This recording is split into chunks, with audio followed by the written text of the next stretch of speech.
All right. Good morning. Good morning. 1 second here.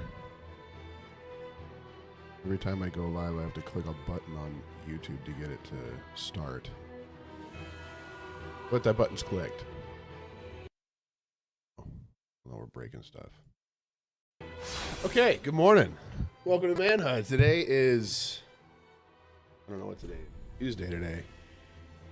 What's up, Erich Von Erich? I love your prompt timeliness. I'm stoked. I'm really actually excited for today. This is 2 Samuel chapter 5 is actually what I'm giving a sermon on next Sunday, not this coming Sunday. And that's what we're going through today. So we're going to be going through 2 Samuel chapter 5. This is the absolute culmination of hundreds and hundreds and hundreds of years of Israel's expectation.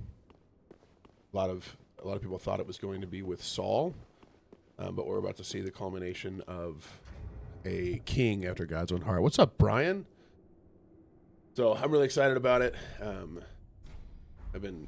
was contemplating it a lot yesterday. There's a lot there. Mustard seed. Hey, yo. What's up, dude? It's good to see you, man. Really good to see you. So we get to see that all kind of come together. We also get to see the establishment of the city of Jerusalem, which is super exciting as well. We're going to have this great swamp something guy come help us fight a demon in here, and we're going to wipe him out. That's okay. This way. There we go. Oh, okay, cool.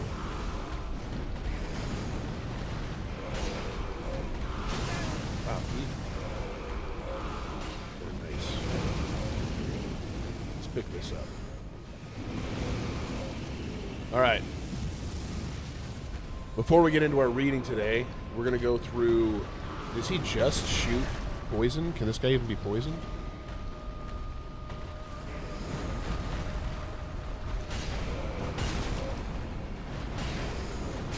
Okay, well... I felt like a bit of a rip-off, so... Okay. He's got a wide swing.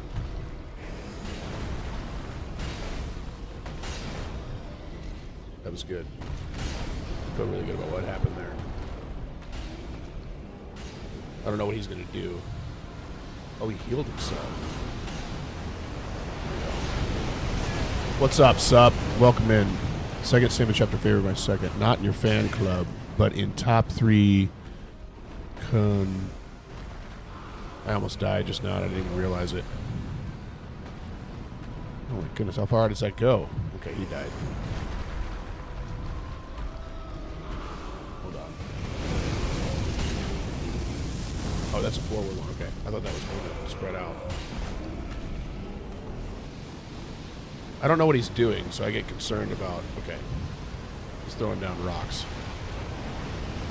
Well, we'll get to 2 Samuel 7 here in 2 days. That'll be, what, Thursday morning? Okay, that worked. Stay right there. Okay, that worked out. Got finals this week. May the Lord help me through it. Oh, it's putting like notes under your guys' comments, and it looks like you're writing them. I'm getting confused. We did it. Just stand right there. Yeah, that didn't work. All right. Man, I would pray your finals go well. I don't want to get hit by those. Oh man, okay, they kind of track you a little bit. What's up, Boba?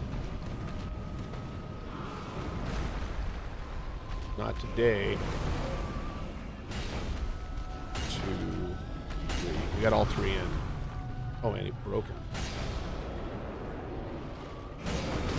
Oh, okay.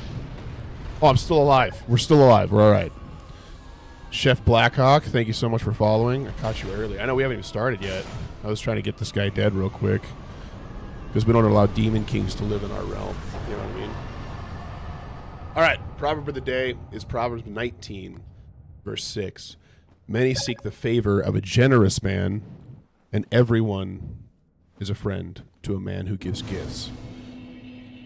So be generous. You'll have lots of friends, and people will want to get your favor. Cool. All right, gratitude for the day. I'm going through 3 things I'm grateful for. I always start out with gratitude because it's impossible to please God if we're not grateful for him. What's up, Jonathan? Hello. What's up? Thanks for following, dude.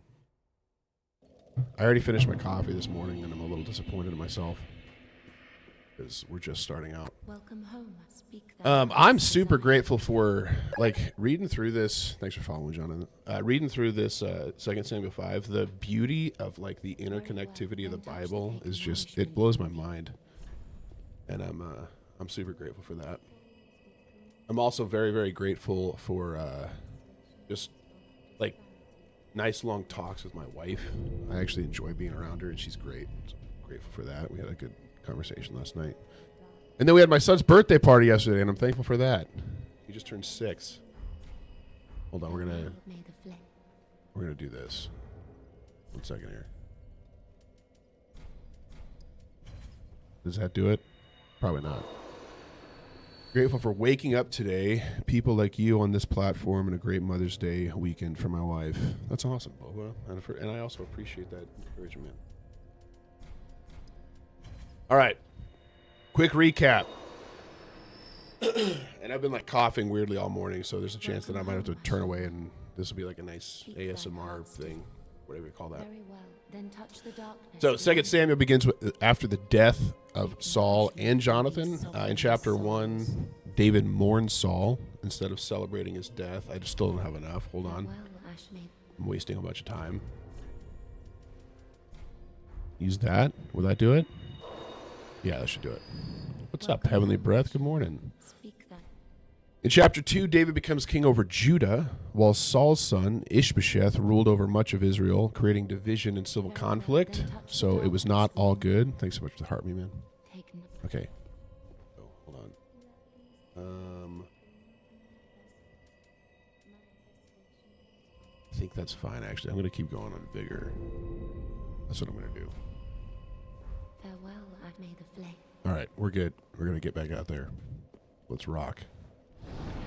Okay, so chapter 2, there is still conflict in Israel. Chapter 3 focuses on the political tension. Abner, remember, he is the captain for Ishbosheth. He's really the only reason Ishbosheth is able to maintain his authority. I don't have an undead bone shard. Is there a reason to go back here? I think I need to still go through this. I want to, though. Sure.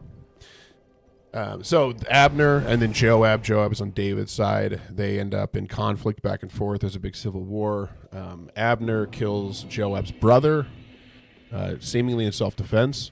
And then Joab, after Abner defects and comes back to David, or attempts to, Joab tricks him into coming back and kills him in revenge for his brother.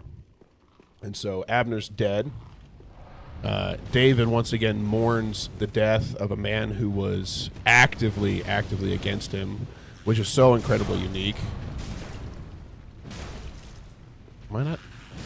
I am dual handing. Okay, one more hit. All right. So once again, David shows this completely unique response to a man who was actively against him. We're already seeing this kind of connected imagery between David and how Jesus interacts, right? While we're still sinners, Jesus died for us. Oh, there's too many. There's too many. Okay, well. Yeah, we're gonna get poisoned. Oh, I'm stuck on a rock. All right. Right, you guys ready? Watch this. Watch this. Okay, all right. Well, hold on. Hold on. These guys are crazy. All right, well. Nissy, thank you for following. Nissy? I'm gonna grab that ember real quick. Take a quick drink behind this rock. That's my favorite thing to do. I pretty much only say watch this when I know I'm gonna get absolutely just obliterated. All right, we did it. We did it. I need to get some more purple moss clumps. All right, we're good. Okay, so Abner dies. David mourns him. We see that unique nature of David through that. Nisi. Okay, cool. I enjoy having fun at talking about the Lord. Me too. Me too, Nisi. Chapter 4, then, Ishbosheth no longer has a captain. It becomes very, very clear that all the people that hold allegiance to him really don't hold that much allegiance to him. What's up, Alex? Welcome in, man. And so he's assassinated by men that were captains of his own party, and they do it in an attempt to gain favor from David. And that doesn't work because David is not an absolute, like, chaos king of power and authority. And so David has those guys killed and executes them. And now in chapter 5, we see culmination of David's kingship. So that's where we're heading now. And I'm excited. And it's not likely that we're going to make it very far into this chapter before I just go off on a total tangent. But I think it's important. What does this say? Be wary of left. Good. Aiden, thanks for following. No, don't do that. Thank you. All right. Man, it's fun just walking around with a big stick. That guy's going to try to trick me. It's not going to work. Oh. I'm going to spend some time hitting this wall over here.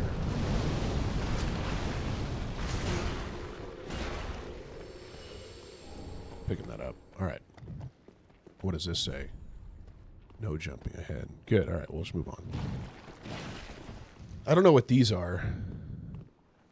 These like they're really big versions of the guys that throw the fire. I have no idea.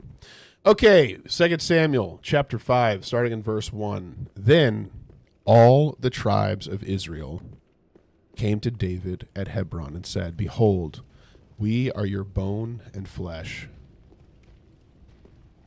I'm just going to pause there. Oh, no. Okay, hold on. Okay, so this is where I was before. I haven't gone down here yet. 2, 3. Nope. Okay, he's got good reach.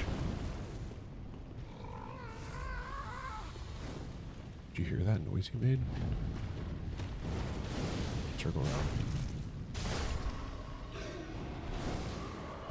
Okay, that disappears. We're good.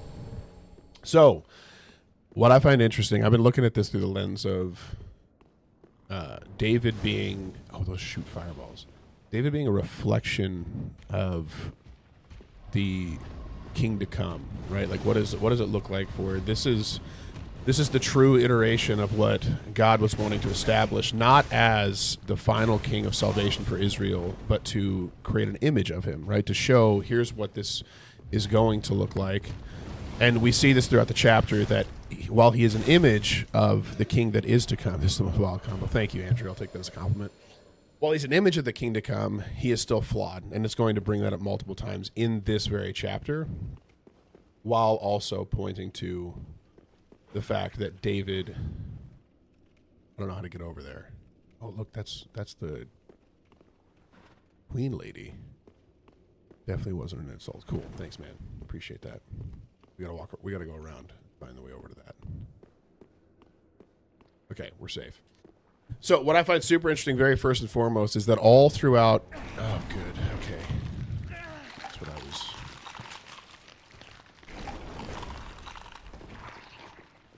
Not a fan of that at all. Not a fan. So all throughout David's ascent to reigning, he does not go and by any means force following upon himself. And we see that this culminates in all of Israel coming to him.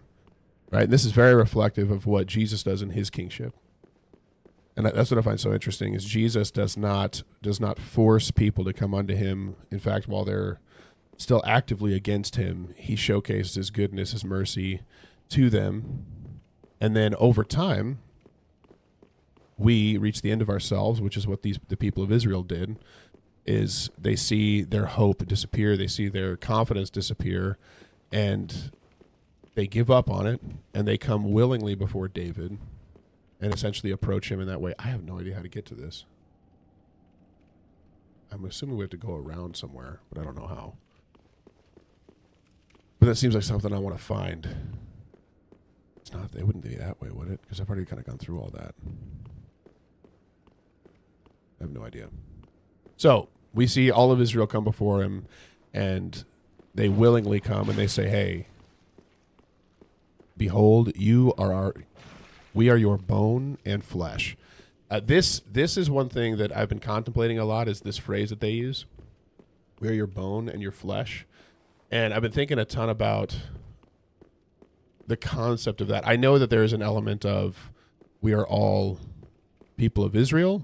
So there's this claim to, hey, we are one of you, you are one of us, reign over us. But there seems to be also a reflective piece of what we're called to be when we are called to become children of Christ, which is we are to become his body, right? That is what the church is.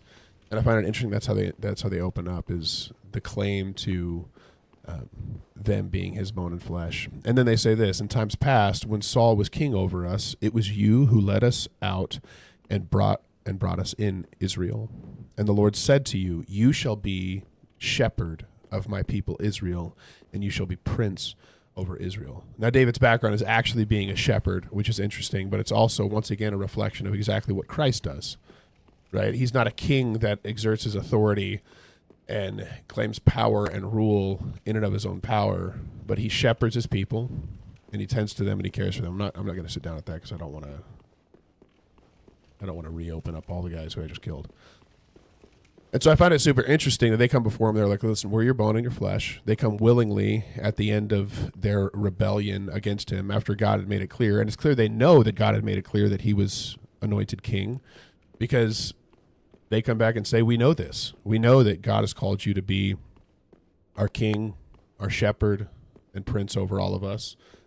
And we come willingly to submit ourselves before you. Where does that go?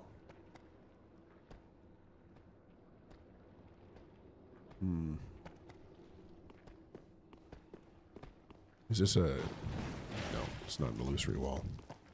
All right, well, let's try it out, see where it goes.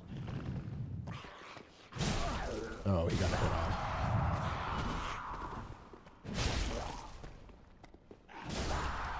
Okay, we have been down here. This isn't helping us. This is not helping us. So, what does a king who is truly of God do? And it says here, so all the elders of Israel came to the king at Hebron, and King David made a covenant with them at Hebron before the Lord, and they anointed David king over Israel. So a godly king. Yeah, okay, we're going to trade. No, we're good. We're still alive. We got plenty of health. We don't even need to worry about it. I have a much-needed vacation at the beach next week. Hey, Zach. That's awesome. I'd love to go to the beach. What beach? What part of the country or the world are you talking about? Let me know. I'm very interested. Okay. Well... Corolla Beach, North Carolina. My sister lives in North Carolina. That's cool. I gotta sit down here. I don't know how to get to that lady. Kind of lost.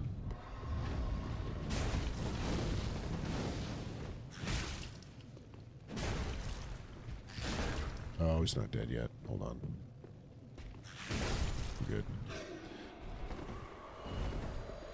That's cool, man. Super cool.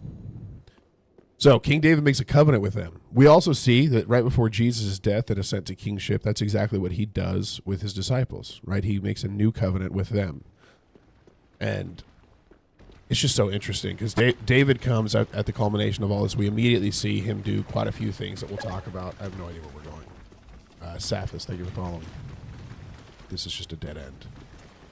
Sounds like I'm underneath the crabs. I think I'm done looking around here. Unless there's something I massively need, I'm just going to teleport out and we'll keep going. How close are you to beating the game? Not. I'm not close to beating the game.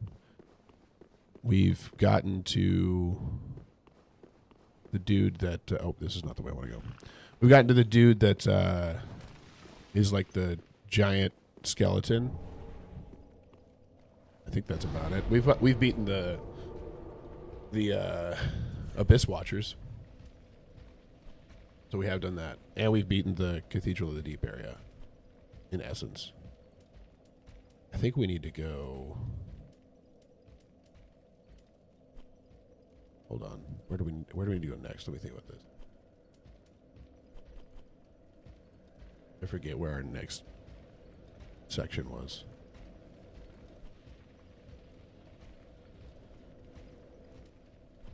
Where do I go from here? We've kind of cleared that area. You're kind of like just below or halfway. Okay, cool. I've already gone through the... Oh, you know where we need to go? We need to go to... Not that. Not that. This. I think that's where we need to go next. Okay, so he's going to be shepherd and king. He creates a covenant with them of saying, hey, in essence, like, you're going to serve me, and in return, here's what I'm going to do for you. And so he makes a covenant of saying, hey, you will be in servitude to me, and in return, I will take care of you. I will shepherd you as one does a sheep. David knowing exactly what this means because he was literally a shepherd growing up. And he goes forward and essentially says, oh, we're here. Okay, sweet. This is where we are. We're at Irithyll of the Boreal Valley. And so they move forward, right? David was 30 years old when he began to reign. Interestingly, that's exactly when Jesus began his ministry as well. He was 30. And at Hebron, he reigned over Judah 7 years and 6 months. And at Jerusalem, he reigned over all of Israel and Judah 33 years. And so a total of, 40 years that he reigned? And so when you think about, we've been building up to this, right? We read 1 Samuel quite a while ago, so a lot of us weren't there for that. But it is really, really important to see that while it's been a long time coming, I think there's some conflict over the exact timeline, but we can assume it's been probably about 15 years. Hold on.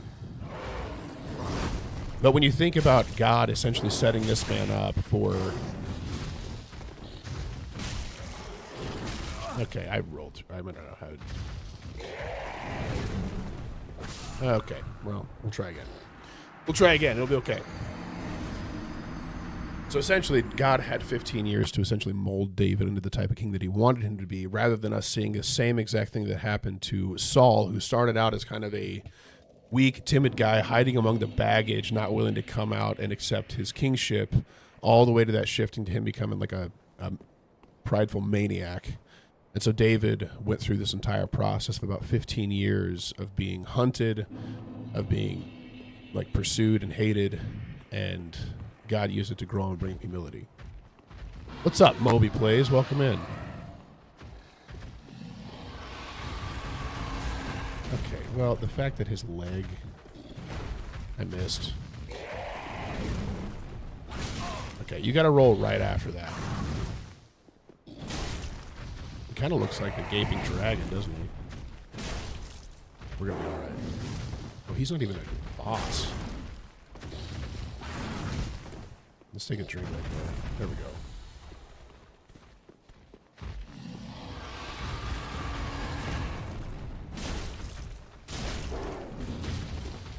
See that? That was a perfect roll. What is it? We did it. Great job, everybody. Good work. Pontiff's right eye. What does that do?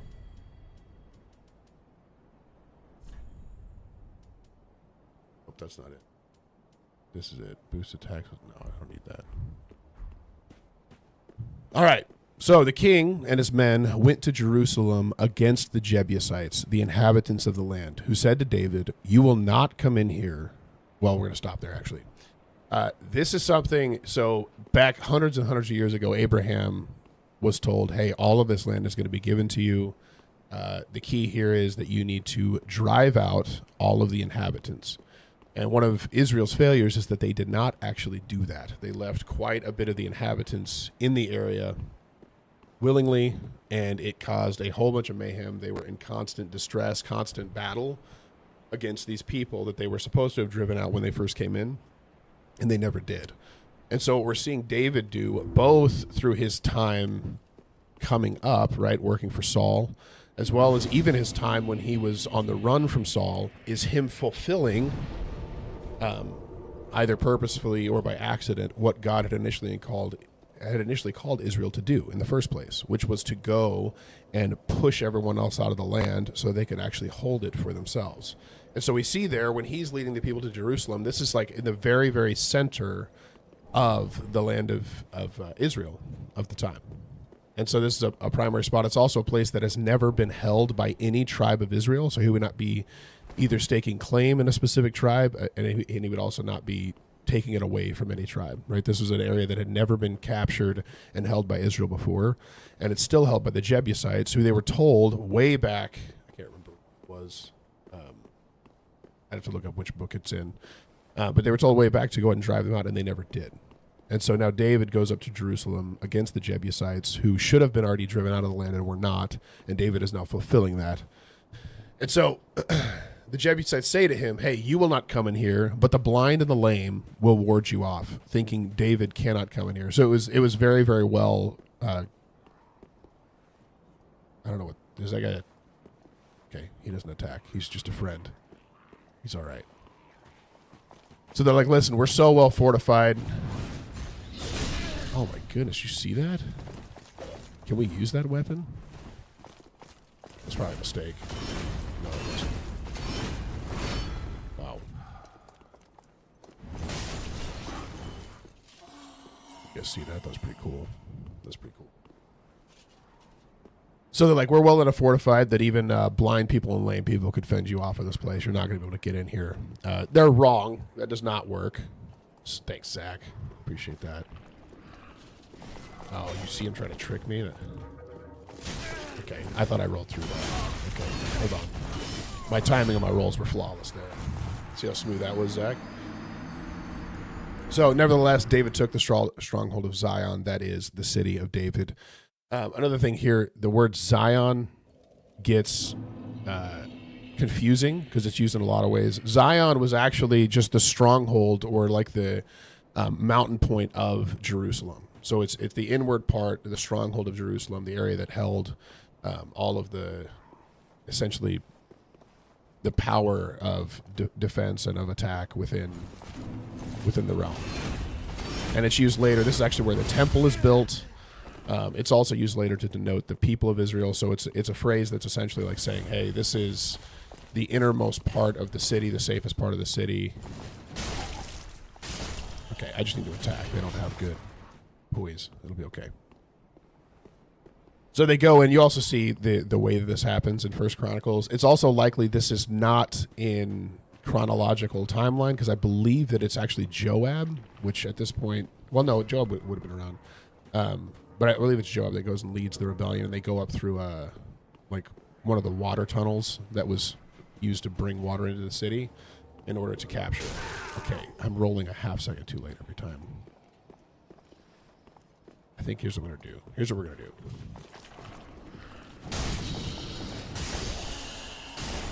Perfect. It was flawless. We did it. Oh, this is an area where you can get a lot of souls. Okay. So, David took the stronghold of Zion, that is the city of David, and David said on that day, whoever would strike the Jebusites, let him get, it talks about the water shaft, sorry. Let him get up the water shaft to attack the lame and the blind. This is not that David hates lame and blind people. I've actually heard this used against the Bible before. He is taking the mocking statement that the Jebusites made and turning it against them, essentially calling them lame and blind people. So I want to say that here because there's more times where he says it in this section here. So, whoever would strike them, go up the water tunnel, attack the lame and the blind, who are hated by David's soul. David does not hate lame and blind people. He is against the Jebusites. Therefore it is said, the lame and the blind shall not come into the house of David. Another translation for that, or what he means by that, is the Jebusites shall not come into the house of David. David's not like anti-people who have illness and stuff. I gotta take a drink. 1 second.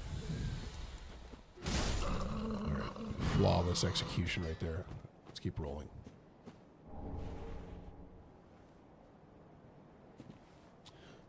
Okay, so David lived in the stronghold, called it the city of David, and David built the city all around from Milo inward. not today.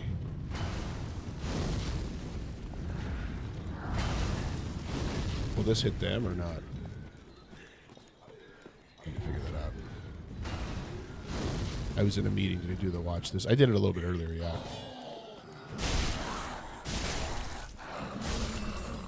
We got him. We got him. Here, I'll do it for you right now. Watch this. Check this out. Okay. Oh, I thought I was going to get it off. Oh, that one actually worked. Okay, nothing. That guy's going to start attacking me from up on that bridge. We're good. Thanks for the GGs, man.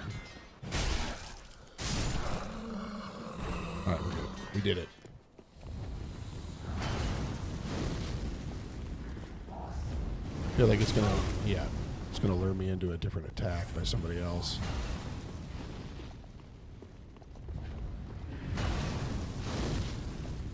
One, two, three.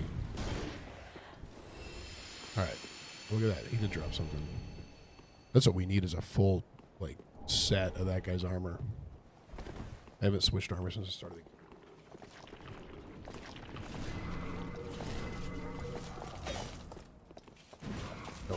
Oh, he can swing through it. I can't. That's good.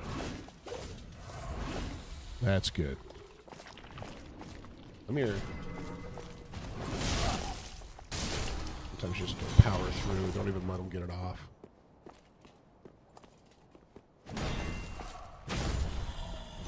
We're good. We did it. Well done, everybody. Good work. All right, so he builds up the city. David becomes greater and greater, for the Lord, the God of hosts, was with him. And Hiram, king of Tyre, sent messengers to David, and cedar trees, also carpenters and masons who built David a house. And David knew that the Lord had established him king over Israel, and that he had exalted his kingdom for the sake of his people Israel. I'm going to pause there.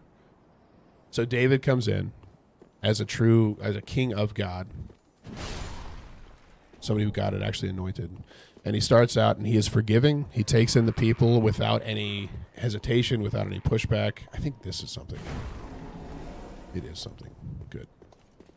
So he takes them in. He makes a covenant with them and makes them his own. And in the same way Jesus does with us, right? We're sinners. He takes us in as... Oh, my goodness. Oh, I just got lucky. He was terrible at aiming. That was like a stormtrooper. He makes a covenant with them to protect them. He gives them a place of rest, right? He brings them into Zion. He brings them into fulfillment, a city where they can reside peaceably.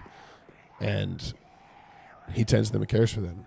And this is where, like, man, I've been contemplating this a bunch of the...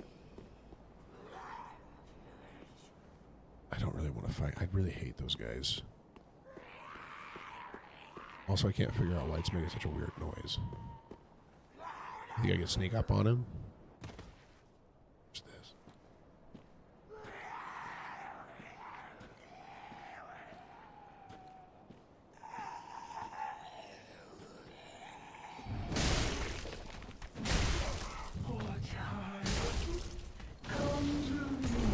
Okay, all right.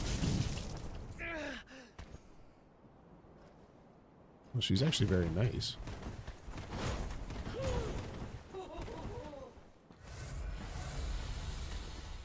Hello. All right, we got out of that one. We're good. What does that do? Oh, that's a... Is that a pyromancy? I think it is. All right, we're good. We're good. David becomes greater and greater. He also creates, like, it's showcasing here that he's not just a king who can fight other people. He creates allegiances with those around him, right? He becomes close to the king of Tyre, where the king of Tyre actively builds his house for him. And then he remembers and he upholds the fact that the Lord is the one who has established this. It's not his own power. This is in direct contrast to what Saul did, claiming all the power for himself and then desperately trying to hold on to every element of his own power. So we see just a massive differentiator there.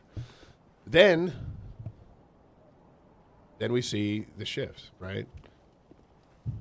So, And David took more concubines and wives from Jerusalem after he came from Hebron. And more sons and daughters were born to David. And these are the names of those who were born to him in Jerusalem. Shamus, Shobab, Nathan, and Solomon, Ibhar, Elishua, Nepheg, Japhiah, Elishama, Eliada, and Eliphalet. Eliphalet? I don't know how to say that. Doesn't matter. This is actually a comment on David's failure.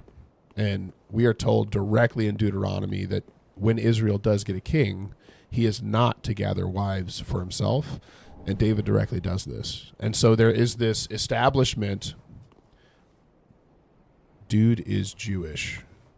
Who? Me or David? David was. He was literally of the tribe of Judah, which is where you get the word Jew.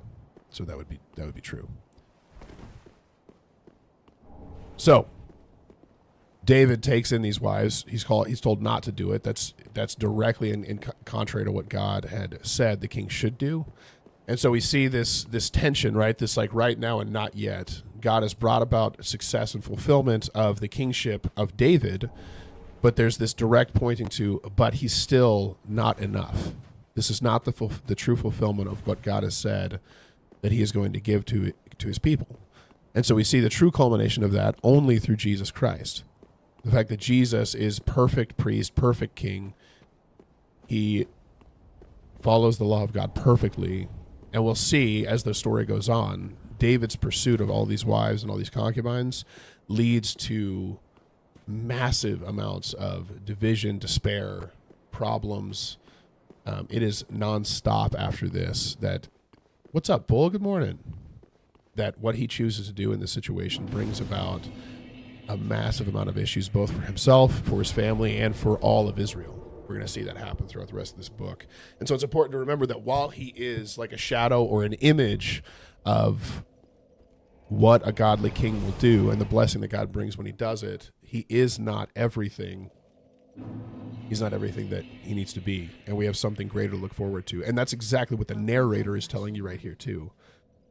Mr. Gameboy 181, thanks for being here, man. Happy you're here. Very well.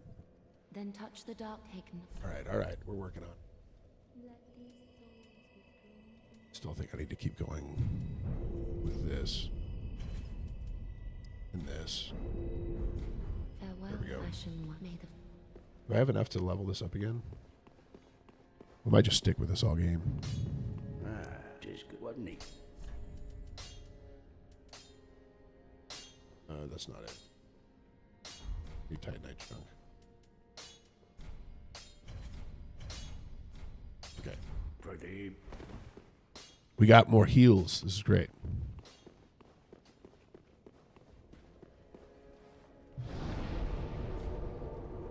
Okay, so he has all these sons. That's great. We also see, this is what's crazy. So we're going to have to get to this later on as well. But what blows my mind, you have one of these as well. Cool. All right, let's go back.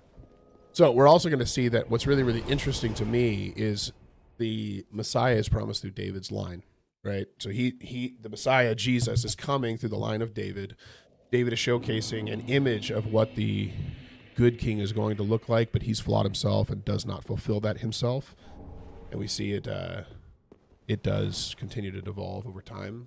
But what I find so interesting is all throughout the Old Testament, there are these subversions to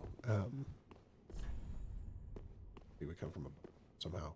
There are these subversions to expectation. So the expectation is that Jesus is going to come from the line. The expectation of the people of Israel at the time is that Jesus or the Messiah would come through like the firstborn after the firstborn after the firstborn. And what I've been like contemplating as I've been reading this is Jesus comes from the line of David, yes, but it is, I believe it's through Solomon. Now I'm questioning that, but it's Bathsheba's children who Jesus comes through. Which, if you don't know what Bathsheba is, the woman that Jesus takes in adultery far later in his life. So he has Abigail, which she is a woman of wisdom, the woman who saved him early on from committing evil. You would expect if anyone was going to bring the line that brought Jesus about, it would be someone like Abigail. because she has been there the entire time. She's one of his earliest wives. Or Michal, right? Michal is the initial wife given to David from Saul. Yes, Michal is taken from David, but he ends up getting her back. And so it's a massive, massive subversion. Oh my goodness. Okay. Okay. All right. Where did he go? Did he fly up there? Is that a glitch, or is he supposed to do that? Hillbilly Pilot and Watchmen of Zion, thank you for following. So it's a massive, massive shift from the expectation that through a woman that David took in adultery and killed the husband of, that is where the line of Christ comes from. That is where the next king comes from. Solomon is from one of David's sins. And it shows God's redemptive plan, right? That even through... Oh, thanks, man. I appreciate that. I can't open this. Even through David's sin, God is able to redeem that and do something with it. And it's outside of our expectations. Oh, he just missed. That was lucky. Because what we expect is, hey, the more that we follow God, the more that we honor him, the more that we do, the more that he's going to bring about blessing. And the reality is none of us are actually, like our righteous deeds are as filthy rags to God.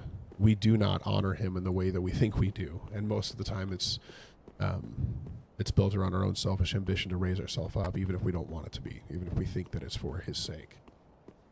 But God, in his grace and his forbearance, still chooses to bring us in. And this is what we see with David here, right? These people were in active opposition to him. Abner, who ends up dying, was in active opposition to him. And David still is like, yeah, I'll forgive. Come back in. I'll make a covenant with you. I'll take you as my own. And so it's beautiful, and it's a picture of what God is going to bring. But David is still flawed, still broken, does not fulfill that to its fullest extent, and we still have to wait. And these people, this culmination, they've been waiting hundreds and hundreds of years for this. And now they're just getting to see this glimpse of what God is going to bring later on. But they're still waiting to do. So, when the Philistines heard that David had been anointed king over Israel, all the Philistines went up to search for David. Are you going for strength build for your character? Yeah, we did dex build for Elden Ring. We're doing strength for this one. Love and Light. Is that Ian? Metatron or Lamb Metatron? Good to see you, man. Welcome. We're going for strength. We do have pyromancy. Very rarely used at this point because I guess I don't have to duel. I think it increases my damage if I do. Got it.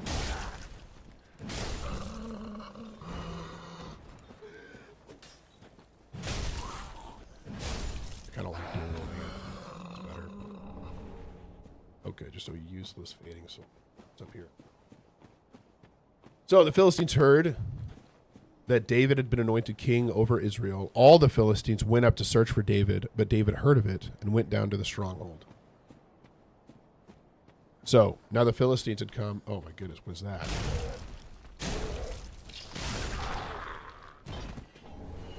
Like he was going to do something bad.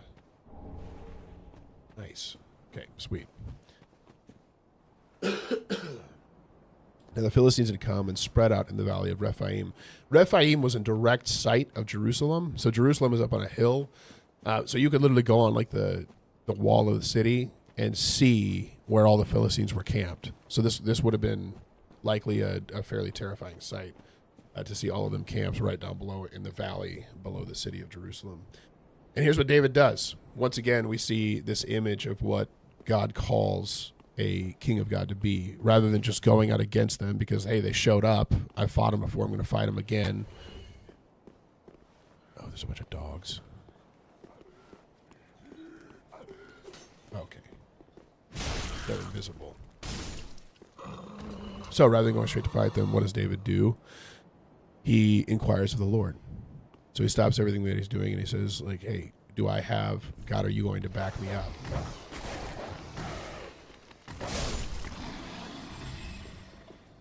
There's got to be another one. There is. Right, we're good. We're good. We did it. So he inquires of the Lord, shall I go against the Philistines? Will you give them into my hand? This is direct contrast to what Saul did as well. Saul would rush into battle, mostly out of fear, but his only strength was that he was strong in battle. And so he would drop everything, go and fight anyone that he possibly could to gain the love of the people, to stay in their good graces. Hold on. I don't have a torch. Somehow I still don't have a torch. I don't know how. I need to get one.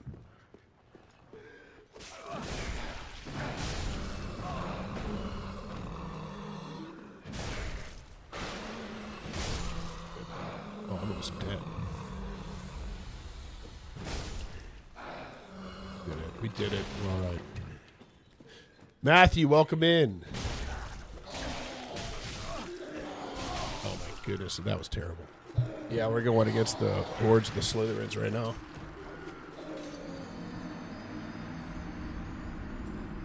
Sup, don't give him any leeway to talk to you. This is his line every day.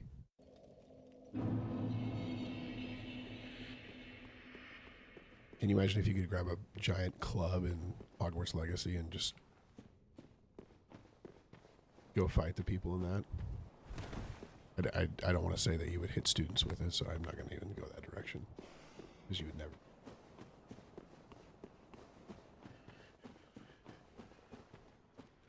All right, let's try again.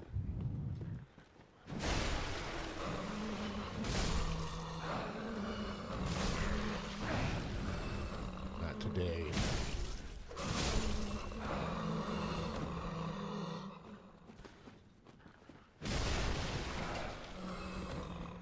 Okay, how do we not die to the hordes? Oh, I can't kill him with one hit. Okay, good. Good. Yes.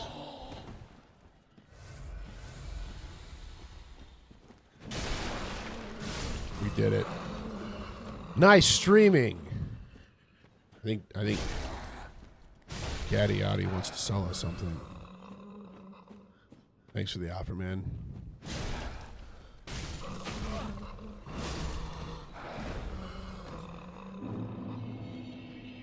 Yeah, you get a lot more souls over here. That's nice. It's very, very nice. Grab this. This.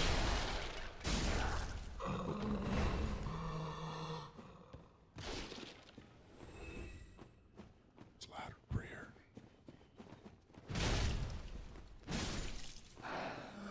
We need a little bit more strength. I'm going to hit those guys with it and get them out. So David inquires of the Lord. And he says, go up, for I will certainly give the Philistines into your hand. Hold on. I forgot where I'm going to die. What's good, bro? What's up, Im? New FromSoft game is a pirate game supposedly dropping by August. Is that true? If it is, we will drop everything and we will play it. If it is the same style of game. I haven't, oh my goodness. I dropped half my life off. I haven't been into like Armored Core, so if it's like an Armored Core adjacent thing or completely different, I may not. Or if there's like a ton of narrative in it, I might not, but that'd be fun. But they can ladder climb.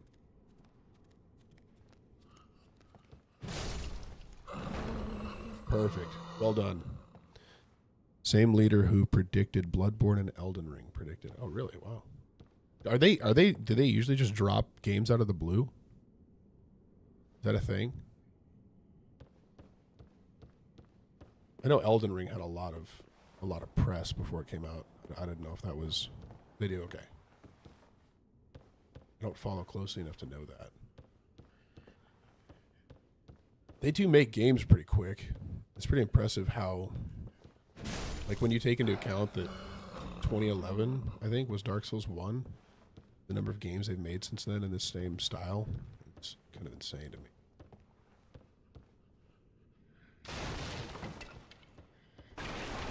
Is this nothing? Pointing. Heavenly Breath, I don't have a torch. Okay, before you get on to me, I don't have a torch. I can't turn a torch on.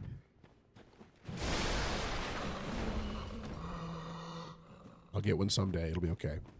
Someday I'll get one. Am I going the right way to get back to Pont of Sullivan, or am I going the complete wrong way? I thought I was heading the right direction, but I don't know if I am. Did I just miss a Titanite guy? Maybe he's down here. He's further down. What up, cutie? Welcome in. I think it probably is. There it is. That's what we're looking for. That was great. We did it. Okay. So God tells him to go up, and he will certainly give them into his hand. David came to Baal Perazim, and David defeated them there and said, "The Lord has broken through my enemy before me like a breaking flood." Quick thing here. Oh, no.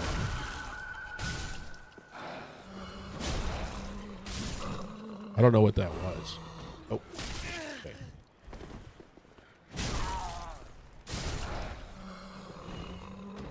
Take a quick sip. All right. All right. Calm down. We did it. Do y'all know each other, or are you just like flirting with each other? I can't tell what's going on. I imagine you're not. You do know each other, but I could be wrong.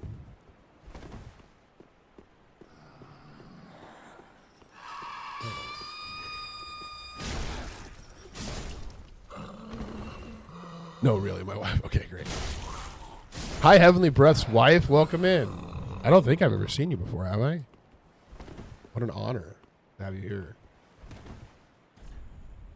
Try jump attack. I don't know that I want to. What does this say? I don't even believe it. I'm not even going to try. Not even going to try. Okay. So here, quick thing here, just so that we're all. I've been learning this stuff. This is like TJ's like Bible nerd time. So if you want to zone out of that, you're welcome to. I've been learning a lot about the word Baal or Baal. So this area is called Baal Perazim or Baal Perazim, and I've always thought that Baal was just the literal name for the like pagan god Baal. That's not a live one. Watch this.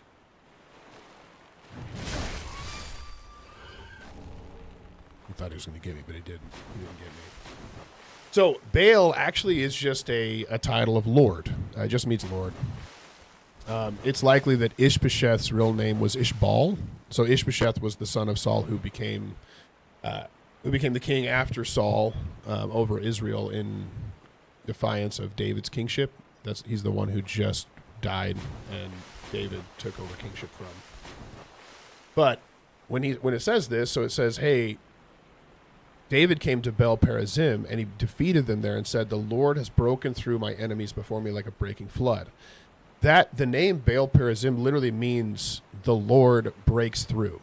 So it's likely that the name of this place came about after this battle, and the people knew it as Baal Perazim. So it says, hey, he went to Baal Perazim and fought. But it's likely that he literally named this place that because the Lord had given him victory over this.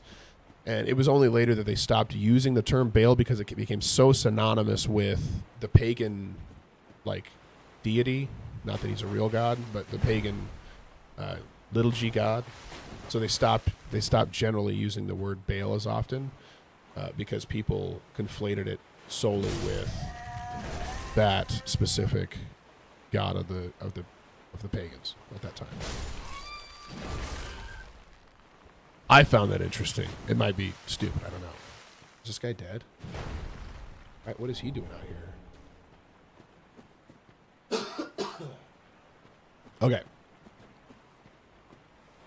So this is the other thing that a good king of God does, is he saves his people from his enemies. No, that's interesting. Thank you. I appreciate it. I'm going to call you KB because I feel weird calling you cutie over and over. So I'll call you KB going forward if that's okay. Yeah, so that's what's super interesting to me. This is the other thing like that stands out to me is, man, so he makes a covenant with his people. He provides them a place of safety and security. He brings them in while they're still against him. And now he is literally saving them from their enemies, wiping out the enemies that are against them. We also see a ton of this. If you go and read Revelation, a lot of people are very confused about the tone and heart of Revelation. A lot of people are like fearful after reading it. Man, that book is a total book of hope and joy and peace, and I love it. At some point, we're gonna go through it. I want to. I just don't want. It's tough because a lot of me doesn't want to deal with all of the back and forth that I know is going to come out of that. But Jesus fulfills a bunch of this in the prophecy of Revelation, and it's beautiful. Even the elements of I missed. Wow, they're missing me too. Not today. Hold on. One more. There we go. Easy. This is probably the place to, if you were gonna farm souls, this would be the place to do it right here. Especially when you can get them with one hit. Let's grab this one.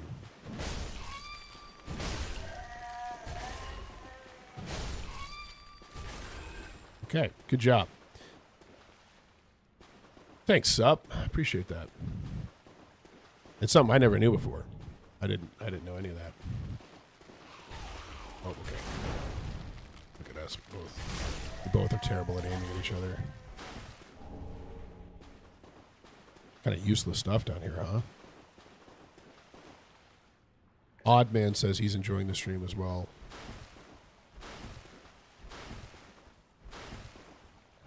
Oh, there's not. That looks like there's something there, and it's nothing. It's not an item. We'll keep rolling. Okay, so the Philistines left their idols there, and David and his men carried them away. And the Philistines came up yet again and spread out in the valley of Rephaim.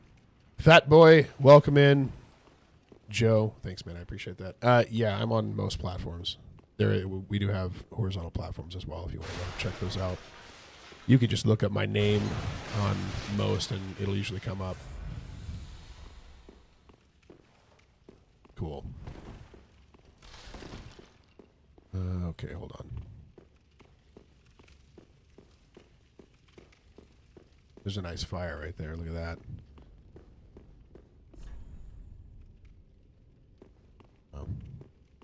Not going to comment on that.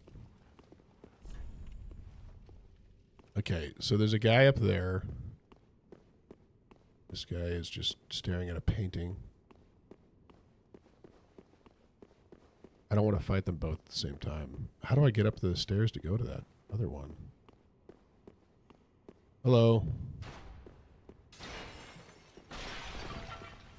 Oh, that was bad.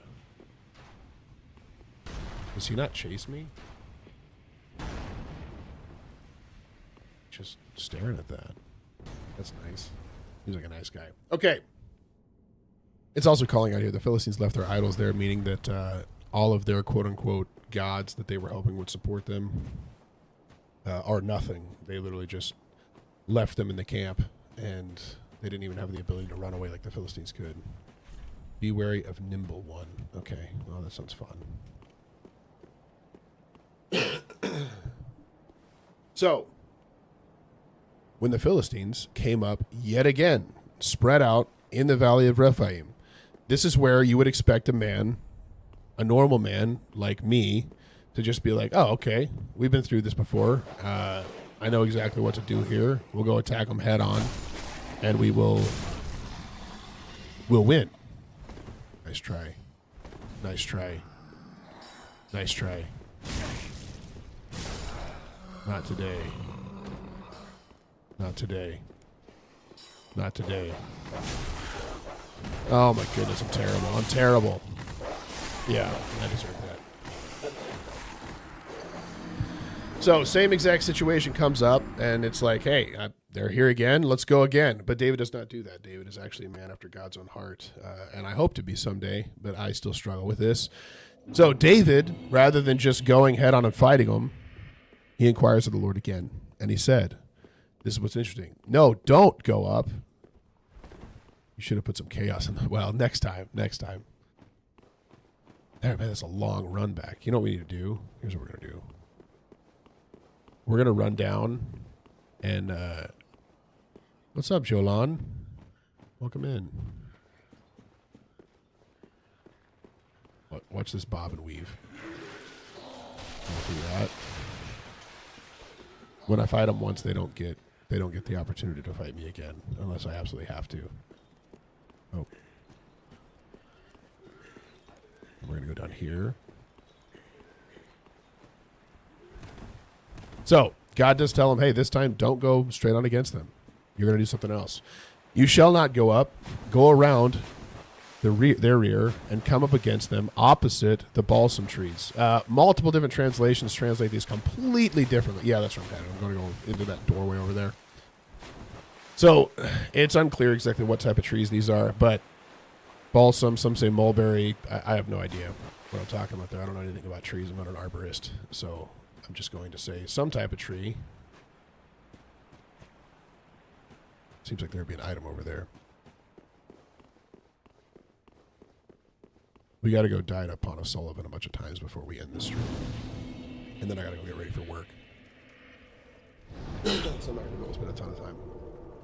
But you should go around their rear and come against them opposite the balsam trees. So there's some type of forest there. And when you hear the sound of marching on the top of the balsam trees, then rouse yourself, for then the Lord has gone out before you, and strike down the army of the Philistines. Hey, man, I hope you have a good day. KB, I'm glad you're here today as well. Thanks for being here. What an honor.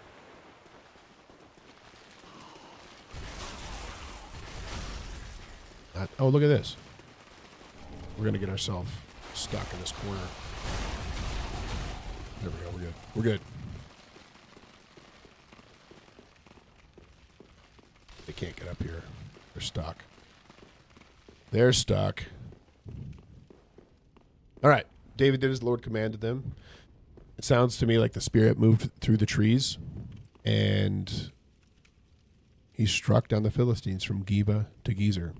So once again, we see him fulfilling the role that Israel was supposed to have done, wiping out the Jebusites from Jerusalem. He's going to chase me out of this area, isn't he? Come here.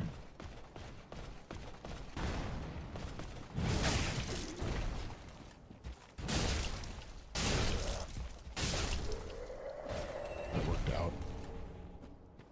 That worked out really, really well. All right. Couple quick things here as we kind of close out the chapter. Jerusalem was neutral territory between the tribes, so it helped to unify the kingdom. David's kingship represents covenant fulfillment. So promises tied to Judah and to David begin consolidating here, and God showcasing what the fulfillment of this looks like. The Philistines' attacks, they test David immediately and showcase that he is still a man who is seeking first God in what he does. Look at that guy whipping around. Do you have like a speed boost on?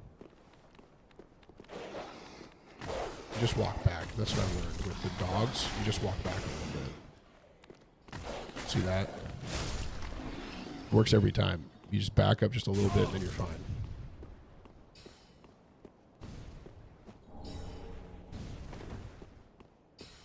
All right, we're not going to die to this group of dogs again. We will die to these guys casting tiny, like, baby spells, but we're not going to die to the dogs. One of the key things you do is you grab that first. Okay, great. Hold on.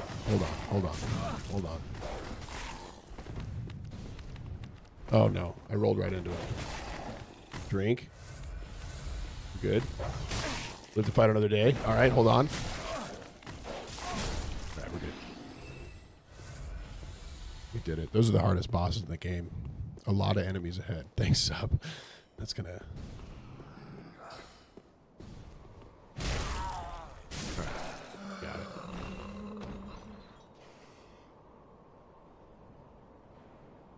All right. Key teaching points here while we're in this. Oh, no. Okay. I was going to say there's got to be another dog here somewhere. There's no way.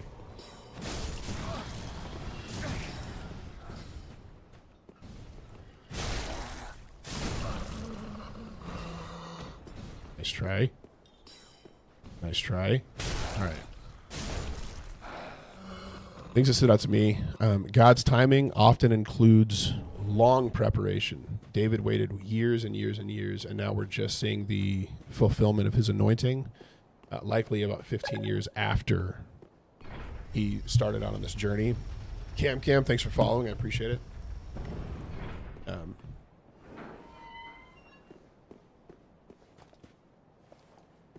we actually still have quite a few heals, so I'm not going to do that. But we could take that now. It'll be great.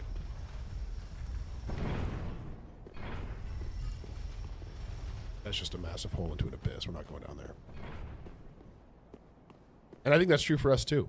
There are times where we're like, man, I don't even know what I'm doing with my life. I don't know what God has for me. And can you imagine, like, if you go read 1 Samuel, how David felt in the same way? He was told that he was going to be king, and then he spent the next 15 years running for his life from a man after God had exalted him among the house of this king.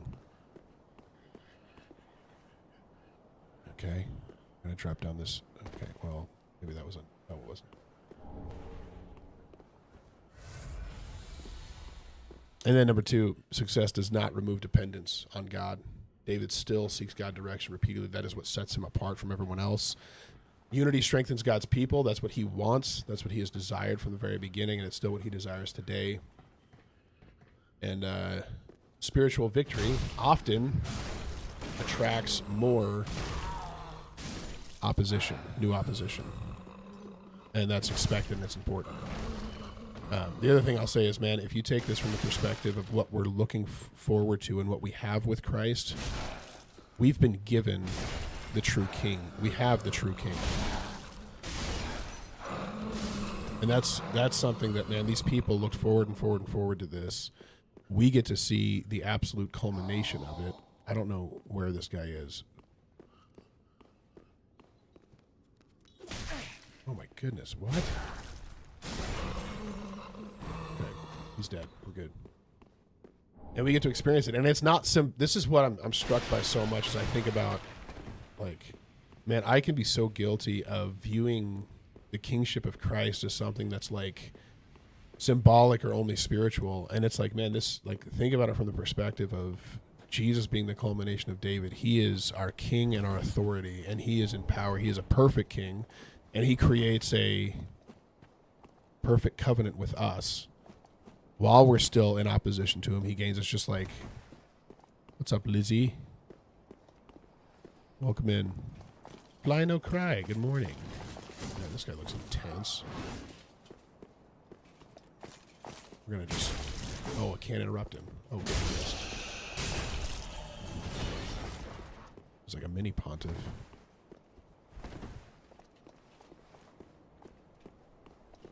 What's up, Black Sheep Preacher? Welcome back. It's good to see you.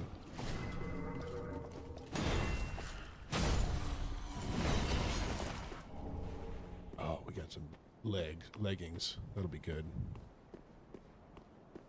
Let's see here. We need to clear this area real quick. Nothing over here. It's a waste of time. It's a waste of time. Move down.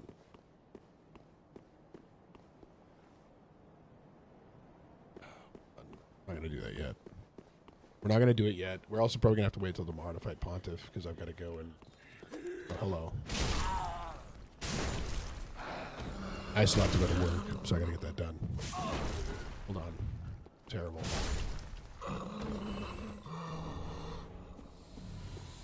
All right. Let's go level up, and then we will finish out the application, and we'll go and do it tomorrow. Man, the biggest key application for me, and this is what I'm thinking through, is I'm going to be prepping my sermon for the next couple weeks. I'm actually preaching on this on the 24th.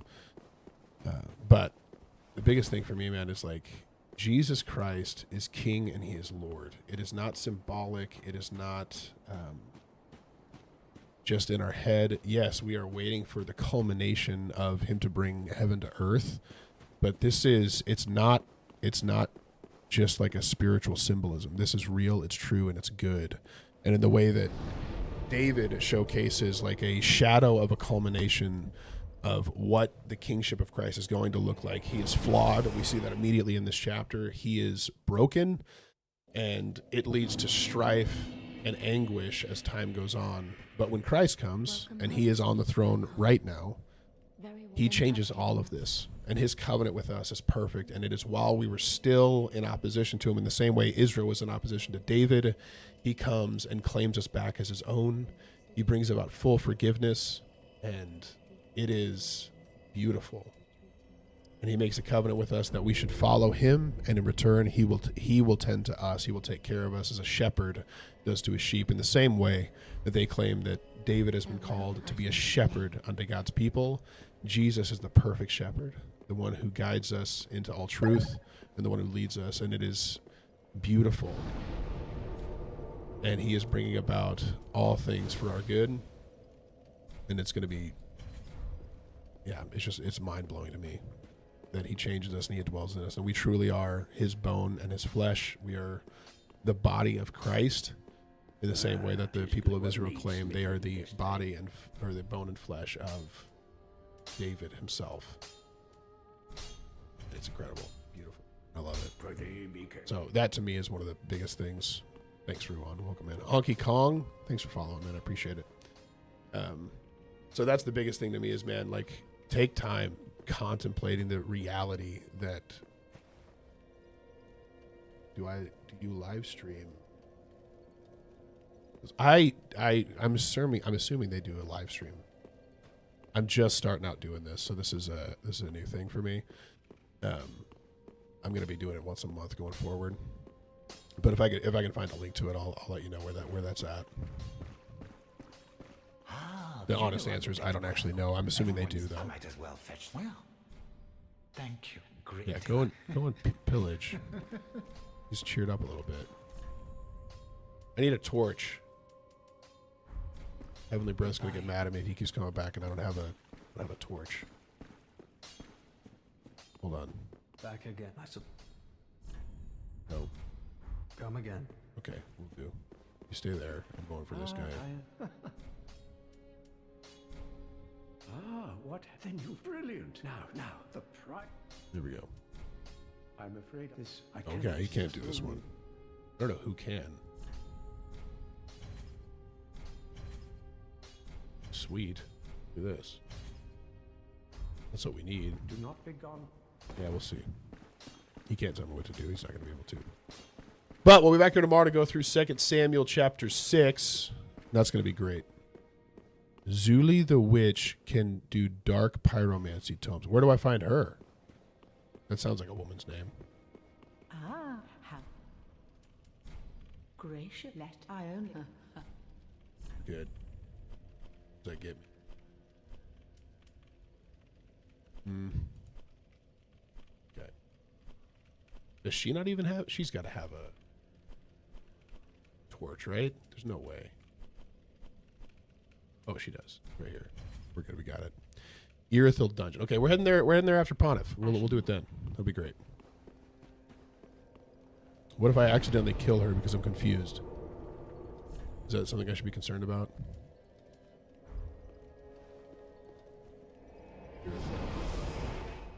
All right, y'all are loved by me. I'm gonna go. I gotta get ready for work and go. And I've got a one-on-one this morning that I need to go and lead, and then I gotta get people out. KB, thank you so much for being here. I hope you have a blessed day. I enjoyed you being here, Sup, as well. In the meantime, you guys keep Christ the center focus of your life. Stay in step with the Spirit. Let him be Lord and King of your life in the same way David was king of the people of Israel. He is a perfect and flawless king. He is everything that we want. So with that, love you guys. Bye. Ruan, see you later. Honky Kong, have a good day, man. I appreciate it, dude. All right, we'll be back here tomorrow morning. We're here at 7:30 a.m. Eastern, and we go through one chapter a day, so we'll be in 2 Samuel 6 tomorrow morning. See you guys then. Love you, bye.